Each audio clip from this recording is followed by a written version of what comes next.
Hi, welcome to another episode of Cicero Unplugged. We're just back from the Labour Party conference in Liverpool, and we're going to go through some of our key takeaways from the conference. James, what was your favourite moment in Liverpool this year?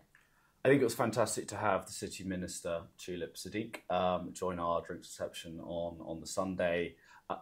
As a bit of a kind of energy policy geek, it was fantastic to see that kind of front and centre of the fringe events as well, and not to make the mistakes of last year and spending a little bit too much time at Labour-less drinks as well. I think was a wise move this year. What about yourself, Sophie? Yeah, I think one thing I found really interesting was just seeing where the new batch of MPs are placing their interests. So getting a sense of who you might see on select committees, on APPGs, kind of getting a good sense of where their interests lie was a really useful exercise for me.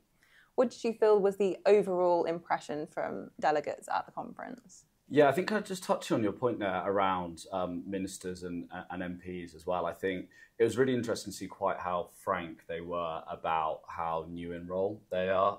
Ministers being very open to the fact that they're still being briefed by civil servants, kind of what their key priority areas and how they're going to enact those are. MPs still looking for those kind of hobby horses.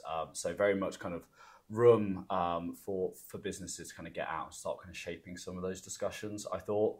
I think after quite a tricky few weeks for the government, the honeymoon period very much over as well. The government clearly was using conference as a way to try and seize back control of the narrative around this as well. I think there was a tacit acknowledgement maybe that their doom and gloom messaging had potentially gone too far. I think that came from both MPs on the ground, but also very much businesses, and I think fears that it might be starting to impact business confidence as well as consumer confidence as well. So I think just trying to get on the front foot with that and starting to kind of set out what a credible plan might look like to get out of that kind of doom and gloom was very much kind of front and centre. On the policy side, conferences are usually pretty light on this as well. But what were the kind of key announcements that stood out for you?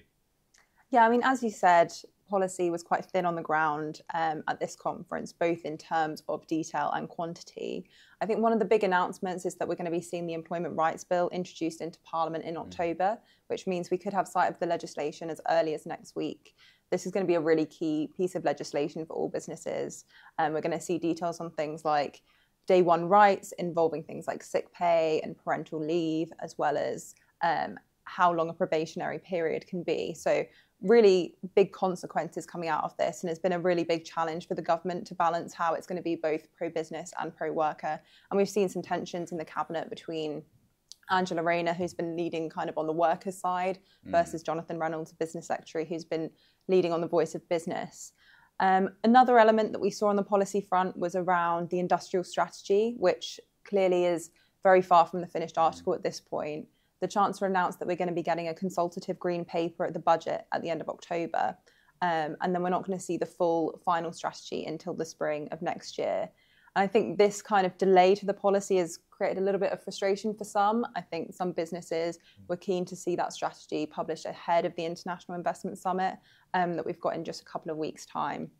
So that kind of lack of detail has caused some frustration. What do you think we can see coming up from the government following the conference now? Yeah, it's a crucial month ahead, clearly, for the government.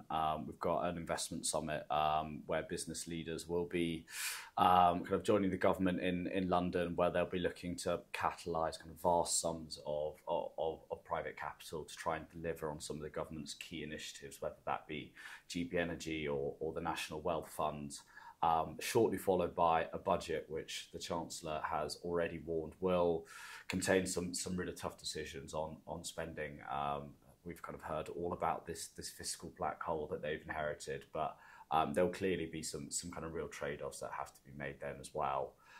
That does kind of bring to light a potential sequencing issue with this, trying to persuade private companies to kind of open their wallets without being entirely sure that what the kind of fiscal decisions are going to look like after that is going to be challenging for the government as well.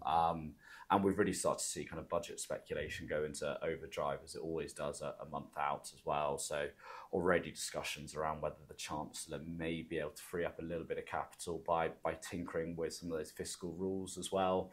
But I think what is clear, and kind of what we're getting from clients and those on the ground, is that goodwill does remain, but that they're hoping to see a kind of credible plan set out on the 30th of October, and some kind of clear next steps that kind of businesses can start to engage with. Our attention is now turning to the Conservative Party conference in Birmingham, where we're going to see the 4 leadership hopefuls battle it out to become the leader of the opposition. We've got some of our colleagues on the ground in Birmingham, and they'll be feeding back with their analysis later on. Thank you for joining us on Cicero.